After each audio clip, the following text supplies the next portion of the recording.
The brain remains unstable. In other words, if it remains a hotbed of controversy and a source of continual conflict with Russia, then that One Belt One Road project collapses because they have to run the rail lines across Central Asia through Ukraine into Europe.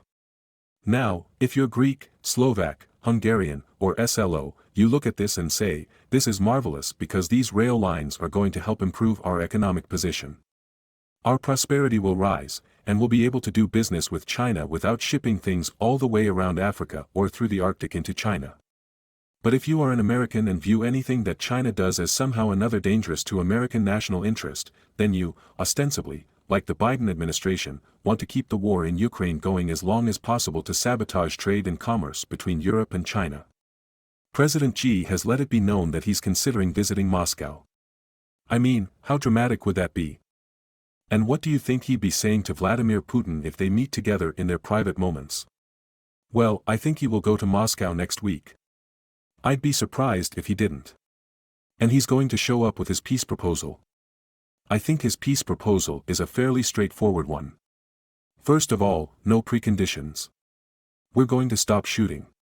We'll regard the current lines as permanent, for the moment, at least temporarily permanent, if you will, and we're going to talk and see what we come up with as a solution to the war. I think Putin will be responsive in a positive way to that. Frankly, I think the president of Poland has already said that's something that he would support. I know that Orbán in Hungary will support it, and I think Zelensky, whose back is increasingly against the wall, will view this as potentially useful. Now, we have said already we oppose any intervention by the Chinese, which I think is very stupid because, as I've said before, they have a very keen interest in what happens in Ukraine. They simply want the fighting to stop. I'm surprised at what you said, and of course, I heard it before, but when you say it, it's so credible about the president of Poland. I mean, 3 months ago, he was calling for an invasion of Crimea, now he's saying ceasefire at the lines where they are. Effectively, he's saying, let's listen to what the Chinese have to say. It would be foolish not to. He knows that ultimately, Poland, when the war is over, will want to do business with China as well. You know, this is the thing that no one thinks about when you go to war. What do you want things to look like when the war ends? Right, you start a war and then hope that it's open-ended and perpetual. You start. President Putin, as far as you can tell from observing him and listening to him, has given thought to what he wants and where he will be when the war ends? Absolutely. I mean, from the very beginning, he said he wanted a neutral Ukraine. He wanted equal rights before the law for all the citizens of Ukraine, including the Russians that constituted almost a third of the population. He made it very clear that he wanted the legitimacy of Russian control over Crimea recognized. Those were effectively his demands or conditions, if you want to put them that way. I think those conditions continue.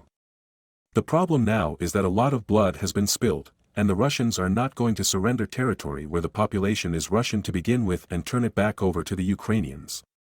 In fact, in Bakhmut, which has gotten so much attention now, the Ukrainians complained periodically that their positions are given away by the local population, which is Russian. To the Russians, good God, I mean, the Russians aren't going to surrender. Here's the Deputy Secretary of State of the United States, Victoria Nuland, with a decidedly different observation about Crimea than the ones you've just given us. Colonel, take a listen. I can't wait to hear.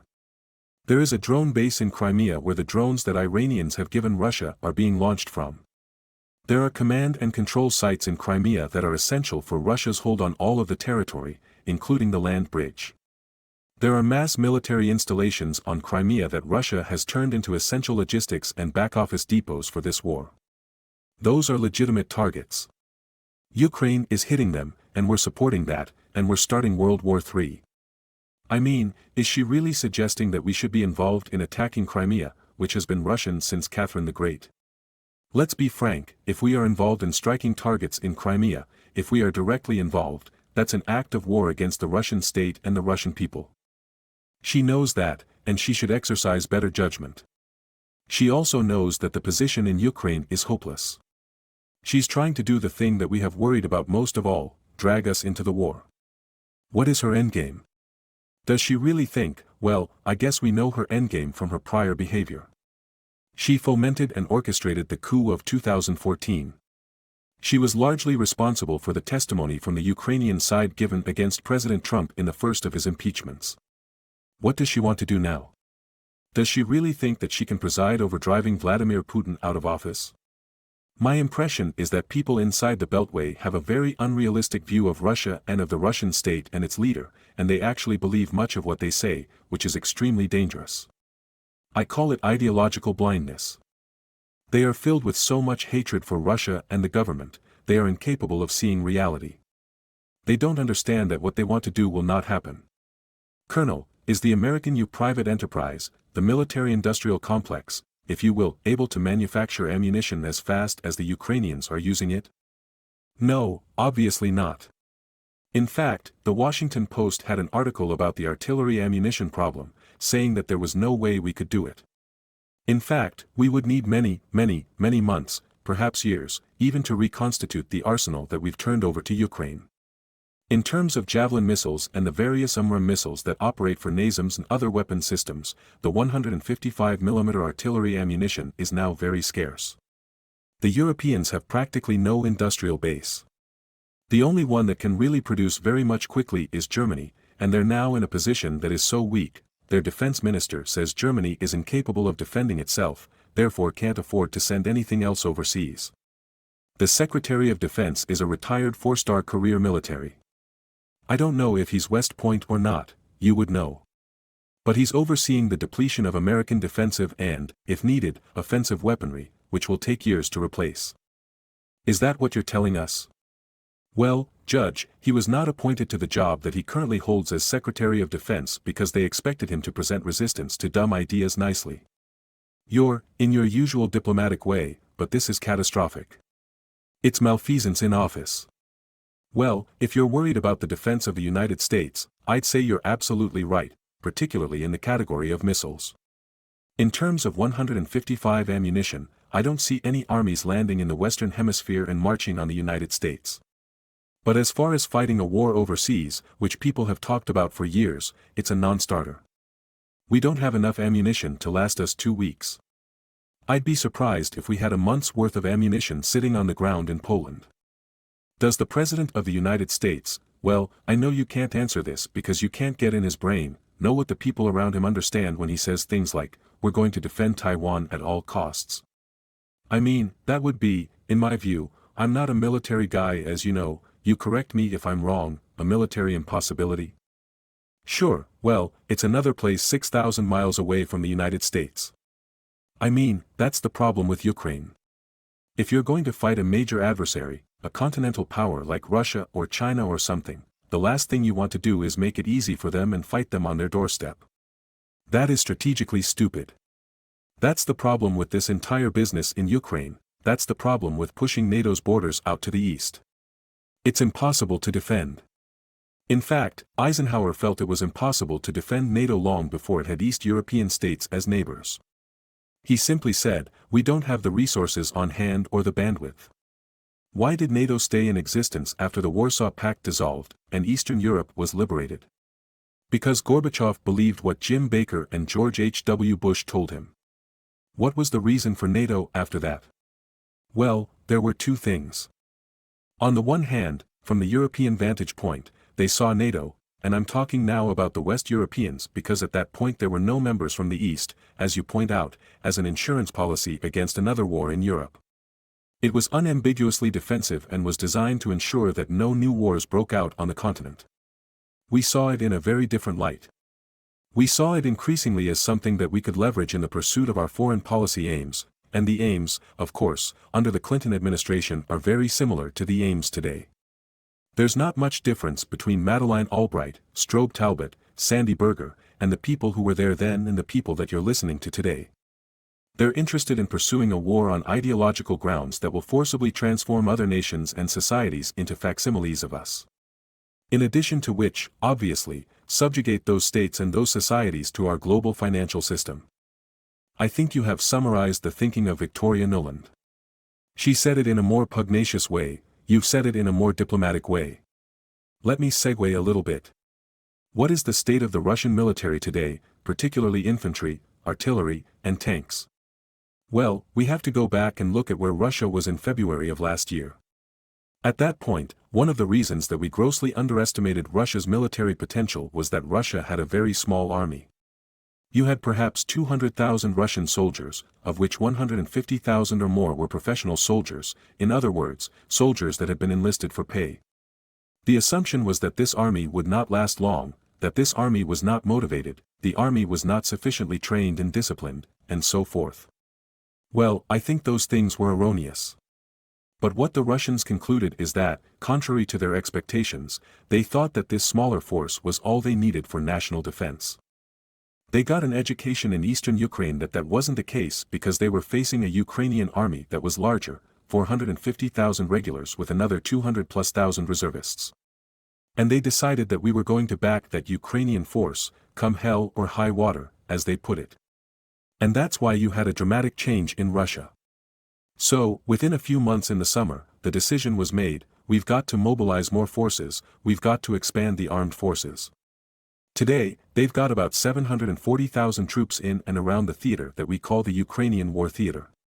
Of that, perhaps 550,000 are sitting in Belarus and down in southern Ukraine and in western Russia, ready to involve themselves, let's put it that way, invade, intervene, use whatever terminology you want.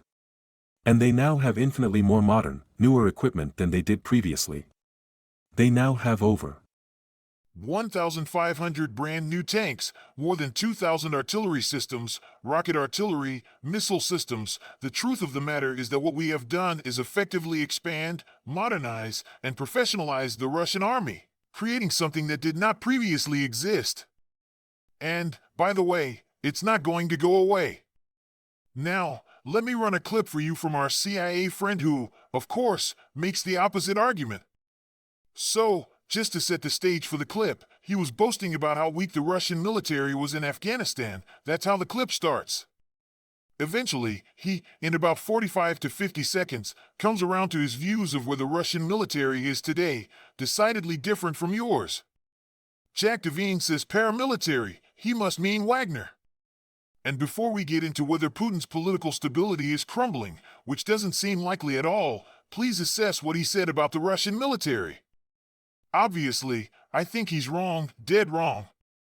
I believe this Russian army is infinitely better than what they had back in the 1980s and certainly better than what we saw in the 70s. I don't want to waste too much time going back over the Afghan situation. No reason to go into that, and I don't even remember how we got onto it. I was tweaking him. Yeah, I can point to numerous examples that we have, some video examples, reports from Ukrainians that have come up through the system without being altered. The bottom line is that the Russians are proving to be very tactically competent. They've learned how to fight very effectively in this different environment. So, I don't share his views at all. In fact, I think the opposite is the case. I think the Ukrainians that began with a reasonably good force and a lot of very motivated people now have only a few motivated people left, but the force itself is destroyed. They are trying to fill it out with young boys, women, and older gentlemen from 40 to 60 who just are not up to the task. I think he's dead wrong about all of that, but I think the Wagner Group is interesting because people don't really understand what it is. It is a Russian national formation. It was formed for different kinds of reasons. Originally, it was, let me just stop you, is this what you think he's referring to when he says paramilitary? Yes, yeah, okay. And he doesn't know what he's talking about because there's nothing paramilitary about the Wagner organization. They have tanks, they have artillery, they are equipped just as well as the Russian army. In fact, with cutting-edge capability like these drones and so forth. So, I think he's sitting around thinking about Wagner as it may have been a year ago when it was really much smaller and designed for military assistance and advisory work, much like our own military assistance and advisory brigades, which are small and very light. The Wagner organization now is brilliantly organized and equipped, and it's being very effectively led on the ground. The bickering between Wagner and its famous leader Oroyan, who likes the cameras. I'm sure, but at the same time, Putin appreciates the hard work he's done. Putin's not going to allow that to get in the way of anything. And Gasimov, who is ultimately in charge. What has he said to the media lately? Nothing. Who commands the Wagner? Is it Prosan himself, or is there some line of authority from the general who's been silent down to them? Yes, there's a line that goes from Gasimov straight down to the top Wagner command structure. That command structure reflects military experience, talent, and organization. It's effectively a core-sized element designed to operate independently for brief periods of time, but they're now closely integrated with the Russian army. Whenever they've had serious problems breaking through or needed more artillery or air support, they have gotten it from the Russian army. They've also been supported by Russian elite light infantry formations like the airborne forces. So, I wouldn't make much of the alleged dispute there at all. You have pointed out to me and to others that in the past 24 hours, the Russian missiles have been a barrage all over Ukraine. You pointed out that Ukraine's air defenses failed to shoot down a single missile. You pointed out that the Patriot batteries, which we've given them, will not help against the cruise missiles. How devastating has this been in the past 24 or 36 hours on the ground in Ukraine? Well, I think you should put that map up, showing 24 hours a day, 7 days a week. They're on a war footing and they're putting out all the material that the armed forces need. Now, there was no follow-up immediately on the ground, Judge, because we're in the mud. No follow-up by whom? By Russian troops moving into the areas that were devastated by the missiles. No, not because of the mud, and I've sent you some videos of the mud. It's legendary. Remember, you've got 10 to 15 feet of black earth soil. You drive a tank or a truck off-road, off an asphalt road, any paved road, you risk sinking 5 to 10 feet into the muck right away. That'll stop the best of tanks, will it not? Of course, it doesn't make any difference who you are. The Ukrainians are in the same bad situation as the Russians, except the Russians are not being bogged down, but the Ukrainians are. How do you retreat or withdraw from contact with the Russians with all of your heavy equipment? It can't be done, and they're sinking into the mud and the muck too. I want to show you a picture from a drone of the devastation of a small village taken this morning. It's a small Russian town called Zashzokiv. I don't know where it is. It sort of shows the indiscriminate destruction of this village.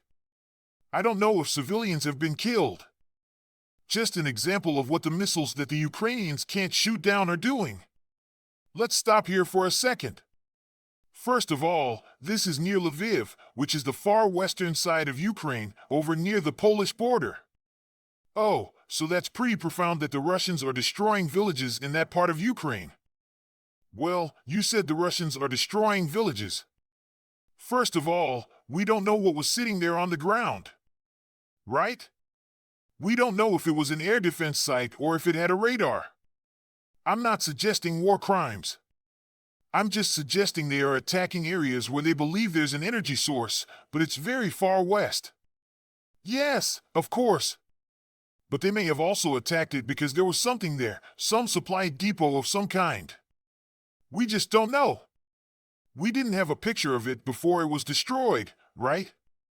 And remember, you have several layers of targeteers.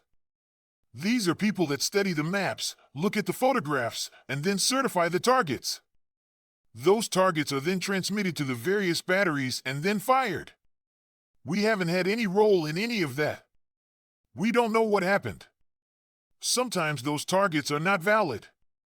Sometimes someone mistakes a building for something it isn't, or it's being reported that something moved into the building that isn't there anymore. That happened to us all the time during the Kosovo campaign. We struck things only to find out that we didn't hit anything. Now, I'm not suggesting that this time with the Russians in Ukraine. I think they've got a better grip than we did in Kosovo, and why not? They've lived there with these people for hundreds of years. They know where things are. It's not a mystery. But the bottom line is, we don't know what was there to begin with. They have tried to focus primarily on energy.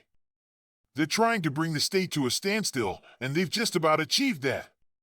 But they also hit some other targets, a few air defense sites.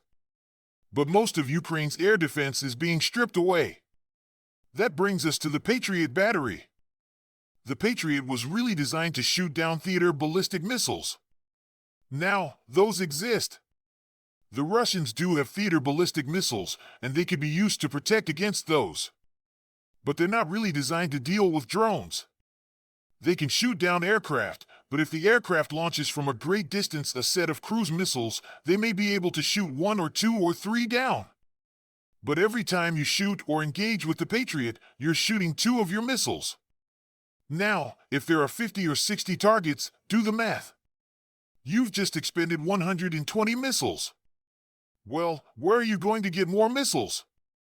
How rapidly are they going to show up? This is a problem. They've trained 90 Ukrainian soldiers to operate the Patriot system.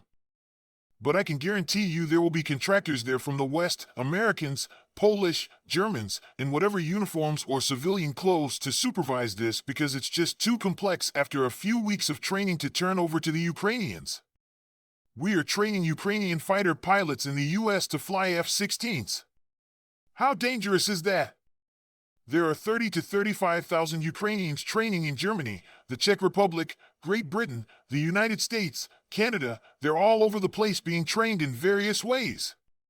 All of these people have to come back at some point and then plug back into the force. As far as the F-16s are concerned, I would not expect much from any pilot with only a few weeks or a few months of training. And I don't think we do. My concern is that if we actually provide those F-16s, we may end up doing something the Russians did during the Korean War. They actually sent their pilots and MiGs to face us because the Koreans could not learn how to do it quickly enough. You mean that Russian pilots might be shooting down Ukrainian pilots or American pilots in F-16s? Well, if you're a Russian pilot and you see an enemy aircraft, or you are a Russian air defense battery and you have enemy aircraft, you shoot it down. It doesn't matter who's flying the thing. That's what we did during the Korean War. We had some examples of that during the Vietnam War. It's very straightforward. You just can't train enough of the indigenous population to operate these things. All right, I have a couple more topics with you. Last Friday, Chancellor Schultz visited the White House. He had a private meeting with no press and no assistants there with President Biden. I suppose that's dangerous to have a meeting like that for an hour. What is the U.S. going to rely on? Biden's memory? But within 48 hours, on the front page of the New York Times, was a piece in very vague ways, not quoting anybody at all, attempting to refute CIHS's piece on the origins and mechanics of the plan to destroy the Nord Stream pipeline. I'm thinking that the Chancellor went to him and said, "I'm going to lose my job if you don't give me some sort of cover." There's been nothing to refute what we know your Navy and your CIA did. So, somebody called one of their favorite New York Times reporters who wrote what they wrote. What do you think? Imagine if FDR had gone to the press and said, "Well, we had an attack on Pearl Harbor. We're not really sure who was responsible. There are several possible candidates for the attack, and we have some evidence that perhaps someone from Malaysia or Indonesia managed to launch attacks against this, but we're not sure. We're continuing to study the problem." It would not have worked well. Schultz is in that position right now. Schultz is literally presiding over a Pearl Harbor inflicted on Germany by the United States. Correct? Correct. And what's he going to do if he doesn't stand up and behave like the Chancellor of the German state and condemn us for what we've done? And if he's not prepared to do that, he's going to make things up. And he was helped in his effort to make things up, probably what they talked about. President Zelensky has asked President Biden for cluster bombs. Now, I thought cluster bombs were the use of them as a war crime because, they explode late and they kill people a field away from the target. So, tell us how they work, and do we have them? I'm sure that we do. How many? I have no idea. I saw the use of cluster munitions in 1991. They were used by artillery formations and they spew out hundreds of bomblets all over the ground. Unfortunately, 10 to 15% of them do not explode. And what happened as a result was that children who lived in a village nearby where the bomblets landed would go up and pick it up, thinking it's a baseball or a ball of some kind, and toss it back and forth. Eventually, it explodes and harms or kills the child. It was horrific, and we were all upset over it.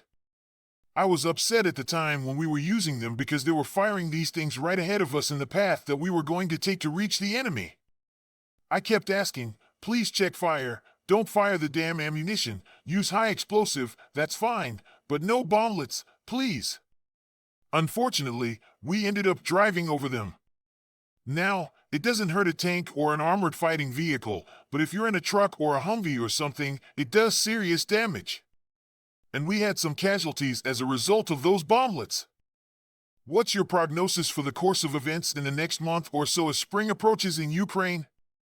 I just asked that question from several of my trusted sources. What's the long-range weather forecast?